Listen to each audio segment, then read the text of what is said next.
जय भीम मित्रांनो, आज भीम जयंती आहे. सर्वत्र भारतभर, भारताच्या बाहेर 135वी जयंती साजरी करतोय आपण बाबासाहेबांची. परंतु या 135वी जयंतीनिमित्त खरंच सांगा बरं, किती जण जय भीम मनातून म्हणताय? ज्या प्रकारे 15 ऑगस्ट 26 जानेवारीला आपण भारत माता की जय, जय हिंद, जय भारत, वंदे मातरम म्हणतो, अभिमानानं म्हणतो, त्याच प्रकारे जय भीम आज खरोखर सांगा किती लोक अभिमानानं म्हणतात?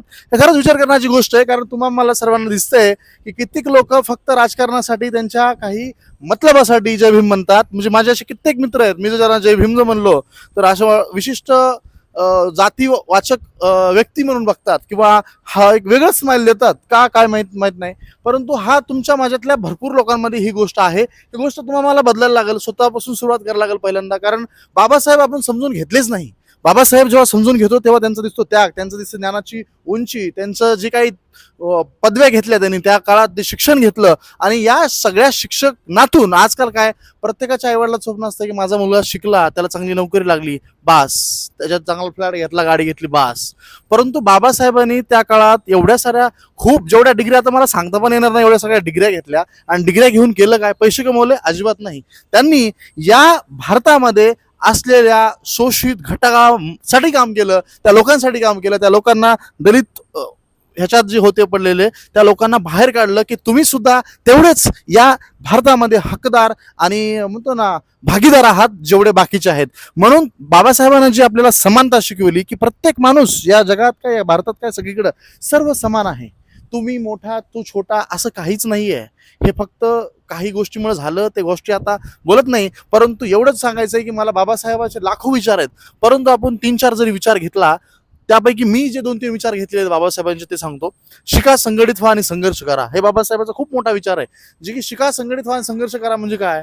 शिक्षण घ्या, चांगलं शिक्षण घ्या. संघटित व्हा म्हणजे काय? समविचारी लोक सगळे सोबत या आणि चांगलं काहीतरी विचार घेऊन, चांगलं काहीतरी संघर्ष करून देश, समाज घडवण्याचं काम करा. हा त्यामागचा विचार मला त्यांचा आवडतो. त्याचबरोबर दुसरा विचार काय सांगितला बाबासाहेबांनी की शिक्षण हे वाघिणीचं दूध आहे आणि जो तो पेईल तो गुरगुरल्याशिवाय राहणार नाही.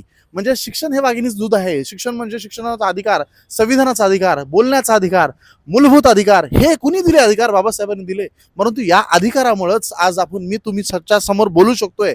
आणि हे बोलणं, हे काय बोलणं, कसं बोलणं, कुठे बोलणं, कशासाठी बोलणं, म्हणून त्यांनी सांगितलंय की तुम्ही शिका. शिक्षण हे म्हणतो ना की प्रत्येकाने शिकलं पाहिजे.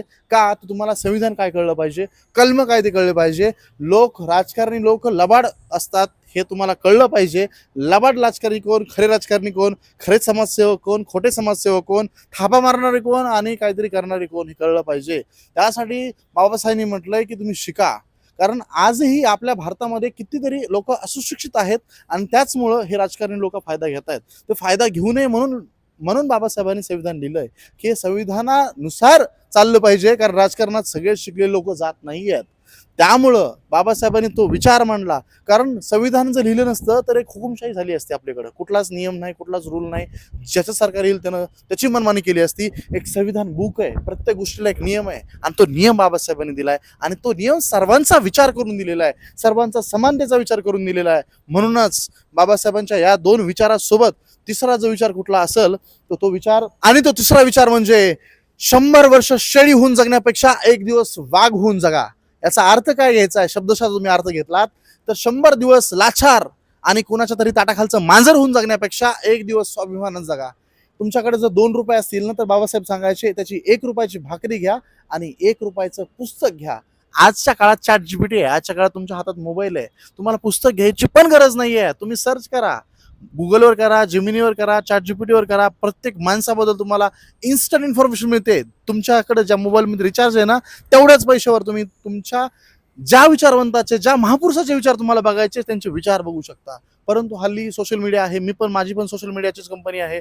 परंतु मला याच्यातनं बाहेर जर विचार करायचं झालं तर मला विचार करायला लागणार आहे या महापुरुषांचा. महात्मा गांधीजी असतील, डॉक्टर बाबासाहेब आंबेडकर असतील, महात्मा फुले असतील, हे महापुरुष होऊन गेले आणि यांचे विचार घेऊन आपण जयंत्या पण साजऱ्या करतोय आणि ते पण जातीवाचक फक्त आपला हेतू पुढे आणून करतोय. हे आम्हाला सर्वांना बदलायला लागेल. कसं बदलणार आहे की माझ्यासारखे, तुमच्यासारखे जे समविचारी लोक आहे, जे महापुरुषांना मानतात खऱ्या अर्थानं, त्यांना एकत्र येऊन समाज घडवण्याचं काम करायला लागेल. न कुठलाही राजकीय हेतू, न कुठलाही स्वहित घेऊन हे काम करून चालणार नाहीये. त्यामुळं या गोष्टी वारंवार होतच चाललेल्या आहेत. दिवस येत आहेत, जयंती येत आहेत. आज 135वी जयंती आहे. परंतु खऱ्या अर्थानं आपण 135वी जयंती साजरी करतोय का? हा तुम्हा मला प्रश्न विचारण्यासारखा आहे, समजण्यासारखा आहे. ते खूप महत्त्वाचं आहे. त्यामुळे मला एवढंच सांगावंसं वाटतं, की आज जर विचार केला, तो विचार माझ्यापासून झाला पाहिजे. स्वतःपासून मी बदल घडवण्याचा प्रयत्न केला पाहिजे. तर तुम्ही विचार कराल.